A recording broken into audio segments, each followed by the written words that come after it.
This is Jim Deitch, CEO of Terra Verde, and a warm welcome to our 4 imperatives for the second quarter to ensure you have a way to really think about some of the markets that are changing and a way to be successful in 2021, 22, 23, and beyond. If you have any questions or you'd like to have any comments, simply put them into the chat box. Mauricio will relay them, and we'll just actually break in and we'll answer your questions for you. So without further ado, want to just go through and say that April 2021, in many ways, it's the best of times, it's the worst of times, and that's a little bit out of Charles Dickens' 1859 novel. It's an age of wisdom, an age of foolishness, and I'd like to talk a little bit about, first of all, what and why I think this is the best of times. So if you look at the data that's sitting out right here from the Mortgage Bankers Association, we've had an incredible year in 2020, and the first quarter is also just extraordinarily good. At the end of the third and fourth quarter of 2020, we hit about a $5.5 billion run rate. If you're tired, that's probably why you're tired, because it has really just been an extraordinary amount of volume. And also from a margin standpoint, probably as good as it's ever been in terms of the overall margins for the year. 408 gross, that's a pretty incredible top line number. It's the worst of times because despite all that volume and some of the productivity we've seen of employees doing more, the cost per loan, what you as an industry and as lenders have spent to get those loans done, really is about the same as it was in 2016, 2019, 2020. So we didn't get that big drop in fixed costs. And I think that's just something we want to keep in mind as we go through these 4 imperatives. So here's what we're going to do. We're going to talk about going from and going to, kind of what we've gone from and what we're going towards, and suggestions of what that might look like. So the first one is really that roadmap to say, starting in the next month or two, what might you do? And the first imperative is going from opportunity drive strategy to strategy driving opportunity. In 2020, the strategy was simple: do whatever it takes to close loans. 99% of lenders were profitable, and we got to that $5.5 trillion run rate. And that opportunity of so many people looking to buy and refinance homes really was pretty simple as a strategy. Just do what it takes to close loans. But I think going forward, it's going to be a little bit different. And the reason comes from Mike Frattotone's forecast that you see in front of you for purchase, refi, and total loans. We hit that $1.2 trillion run rate in fourth quarter 2020, and MBA's projections by the fourth quarter of 2021 is we'll cut that in half and be down to about a $600 billion run rate. Purchase business will be there, but there'll be a decline in refis, and that's not news to anybody, but I think it's important because there's some things that this industry wants to kind of think about, and you as lenders, I think, should be thinking about, is making sure that you pick the strategy that drives the opportunities that you'll have. There's many, many switches to pull. You want to actively select and communicate that strategy. It's how you want to position yourself on cost structure, where you want to do business in terms of loan purchase or loan purpose and loan type, your geographical focus, your channel focus, and most importantly, you'll see in just a few minutes, we've picked up a lot of people being added to the payrolls of our industry. And will that work at those same payroll levels going forward? And really, that really means sorting out your top performers from your weakest links. Where do you want to be in the credit box? Where do you want to be on the investor selection? What's your MSR, mortgage servicing rights strategy? All these things are the switches that you set for how you want your strategy and your company to be run. So let's just look at strategic intent. So this is a little bit of data from one of our lenders that we work with, and it's just looking at the Mid-Atlantic geography. And this geography has a really, really good credit box. It's 740 FICO, it's 83% LTV, 35% DTI, nice mix of purchase business, nice mix of conventional. That's strategic intent. That focus of having a very, very high purchase content didn't come by accident for this lender. That was a focus of why and how we want to do business. So when we think of that strategic intent and putting all those things in place so you are picking the strategy you want to compete with, the reason that's really important is the second imperative, as opposed to moving to make sure your strategy drives opportunity, which is the first imperative. The second imperative is maximize profitability, as margins are going to inevitably come under pressure or more pressure than they already are. So as you maximize profitability and productivity, a couple examples for you to think about.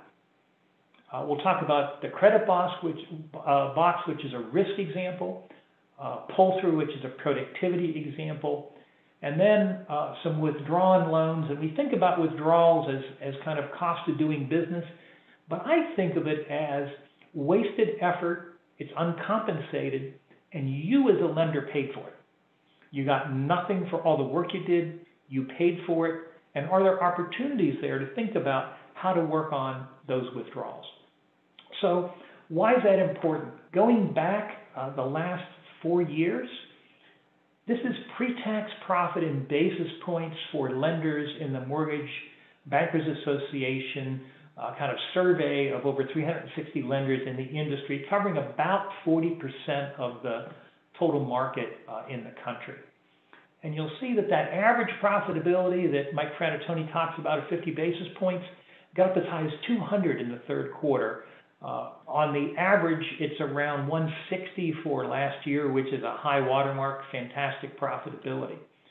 So when you think about establishing targets, and let's just talk about the kind of loan type mix, purchase mix, credit box, don't think in terms of averages. And I think that's one thing you really need to take away from our imperative discussion today. So if I look at the average for a credit box for this representative data, it looks pretty good. It's 740 FICO, it's 83% LTV, and it's 35% DTI, a fantastic credit box. But it's not the averages that count. Below, you'll see there's some loans in the 630, 640, 650 credit range, 580, 590. And in fact, about $500 million was done in that credit box. When you look at the elevated LTVs, 95 and higher, about $1.4 billion was in that credit box. When you look at the elevated DTIs, 43 to 50 or higher, that's $1 billion for this particular lender. So although the averages are 83%, it's really important to look at the tails of the lower end and the higher end of your credit box. So if you take away one thing from our discussion today, averages don't count. It's the dispersion of those averages that you really have to set your strategy on. So when you think about pull-through, looking at some representative actual data here, and a little hard to see the numbers, so I'll just give you a sense of what you're looking at. We're looking at blue, which is funded loans, green, which is withdrawn loans, and yellow, which is declined loans. So when you look at this branch kind of network here, looks pretty good. This is a subset of some lender data. But when you look at the loan officers, you begin to see some really different variations. You know, here's a loan officer that literally had all of the applications denied. Here's one that had applications denied and withdrawn. And as you look through the data, you begin to see that it really comes down to the individuals and the individual stories. So in addition to not thinking about averages, it's really looking at all those individual performers as we get through. And withdrawn loans. So in this particular case, we're looking at some data from one of our lenders that will let us anonymize it. $620 million of loans withdrawn, not denied, withdrawn that were never funded. And of those 2,200 units, that cost a lot of money.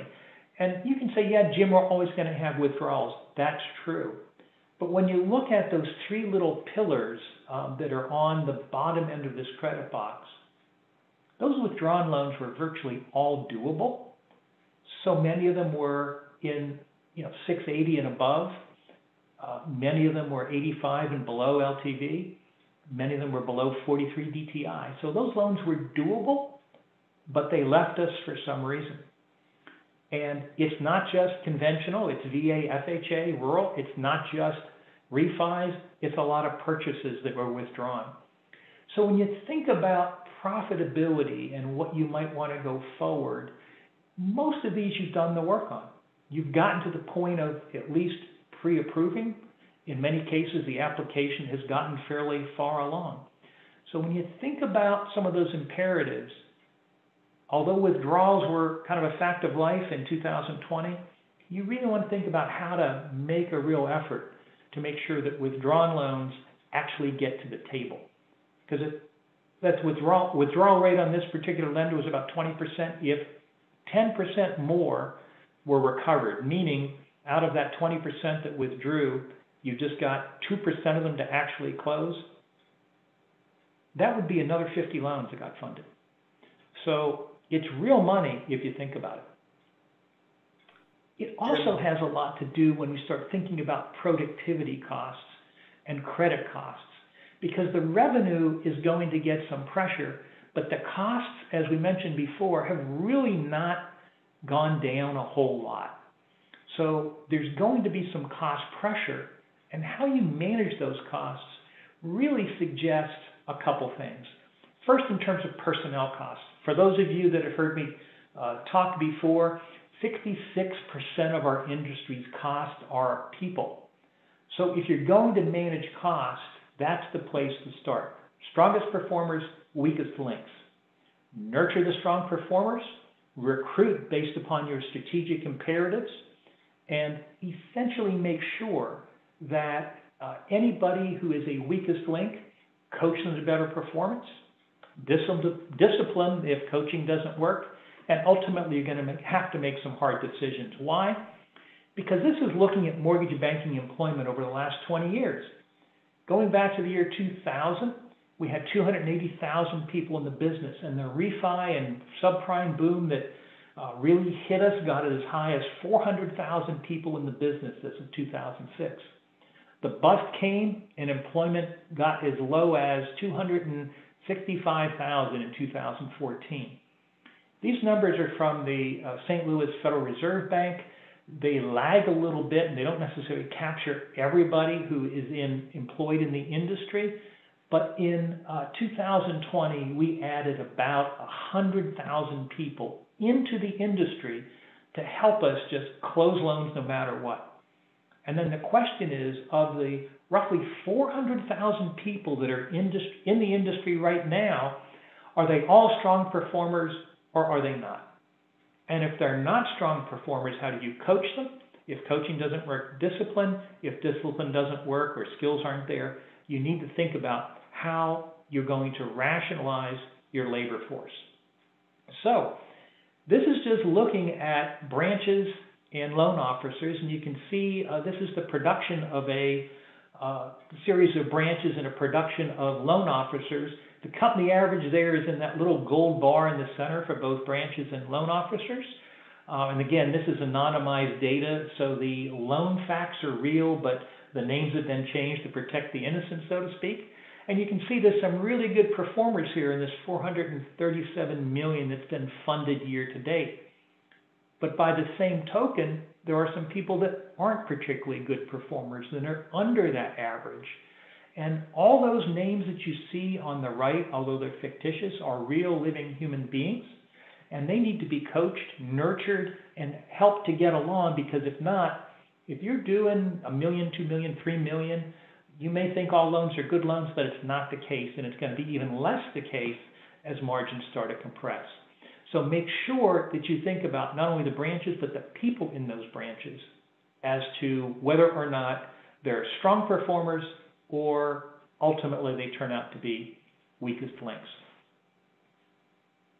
So here's another way to look at things, and all these, the recording and the deck will be available to you, so you're free to kind of implement this on your own. This is a way of kind of looking at loan officers by breaking 5 really important things into quartiles. The first quartile being the worst, and the 4th quartile being the best. So you're kind of breaking your loan officers into 4 segments or 4 quartiles on 5 different dimensions.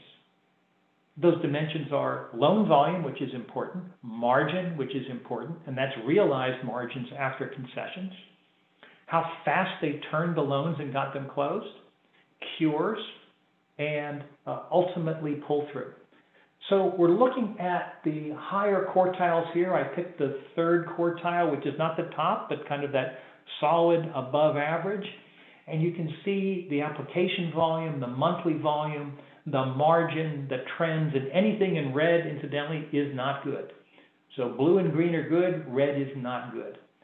So when you look at this, this is a way to go through and evaluate not only the branches, but the loan officers in the branches. And this is the 3rd quartile.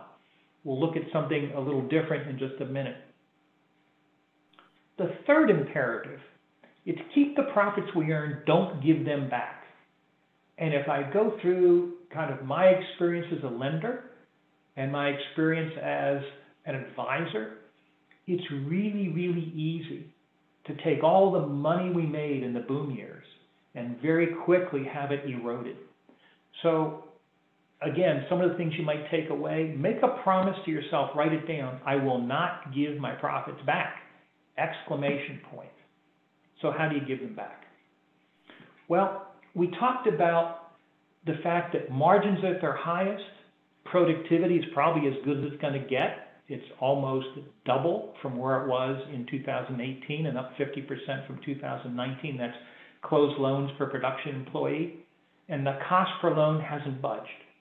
So if we don't change the cost per loan and margins come down, your profits are going to get squeezed. So that's conceptually pretty straightforward. Margin expansion was already evident. I'm here looking at kind of the month over month, last year, this year for January, February, March, of what the total revenue or total gain on sale was for a particular data set, which again is live loan data, just anonymized.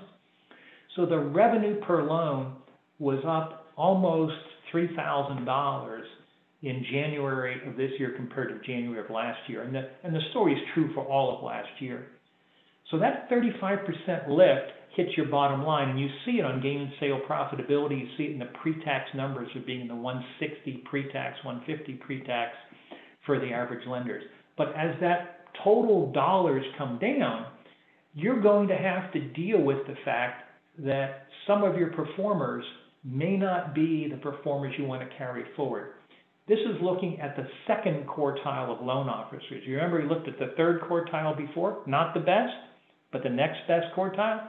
This is looking at just below average. And if you see that in the highlighted number, and it might be a little bit hard to read in your screen, but this individual did $27 million. And it looks pretty good, except it was very spotty on margins because of concessions.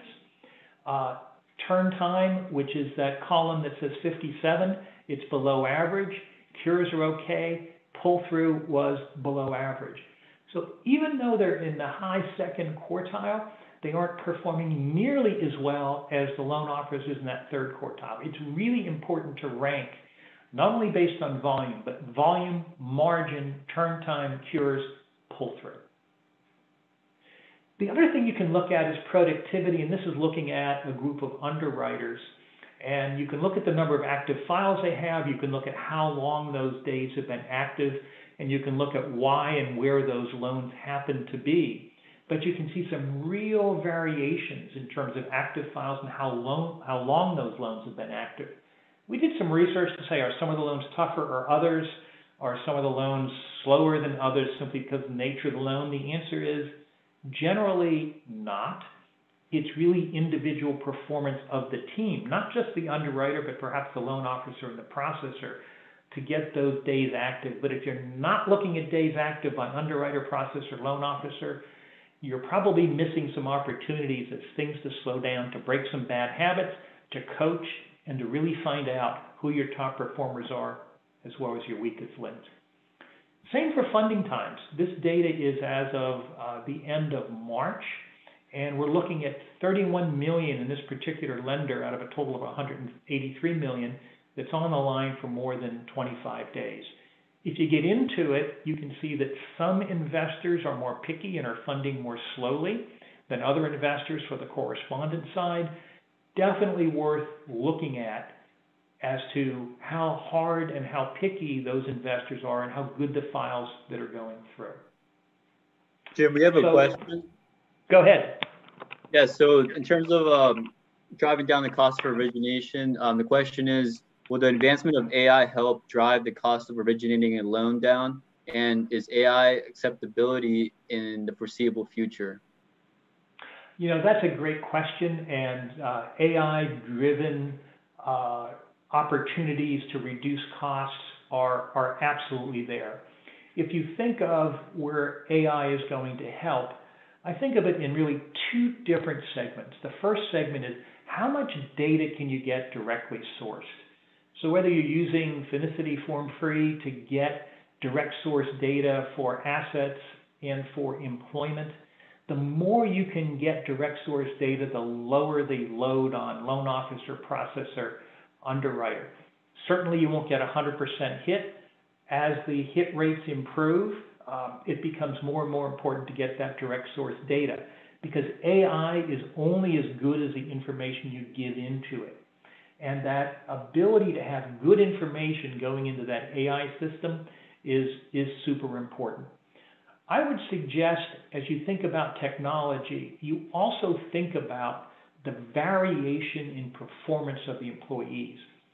My thesis and my work over the last 7 or 8 years in doing research and talking to 300 executives is that forget about the averages. There are people that are really good at what they do, and there are people that need a lot of help and a lot of training, whether they're originators, processors, underwriters, etc.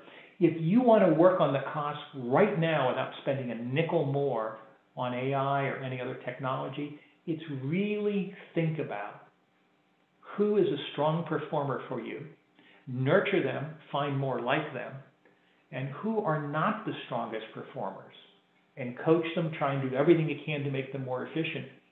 But the behaviors and the knowledge base and the way that they do their job will probably get you the biggest lift the next quarter or two. AI certainly has a place. I am, as you know, a very big advocate of technology to reduce cost. I'm talking about what you can do second quarter, third quarter to make sure we don't give that money back. So Mauricio, thank you for that. I hope I answered that question. If the individual that asked that question wants to engage further on it, give me a call on my cell or email me. Be happy to have a one-on-one. So fourth imperative, some loans are better than others. So if we're not going to give the profits back that we made, we have to be cognizant that some of these loans may have some inherent risks in them. So looking backward first, let's make sure that the loans we sold stay sold. So look at data integrity, look at layered risk, look at obvious places for loans to push back. So I'll give you some data that actually is a little bit surprising. These loans were funded for the most part, and you can see just in looking at DTIs, there's some numbers here that just don't make much sense. And that out of range matrix you see in the lower left, it shows you all the loans that have conditions that just don't fit what that lender said. It needs to be within these two parameters to be acceptable. If these loans have been delivered, you may want to go through and just make sure that you clean that file up. If they've been sold to a correspondent, clean it up and resubmit. If they've been sold to the agencies, just clean the file up.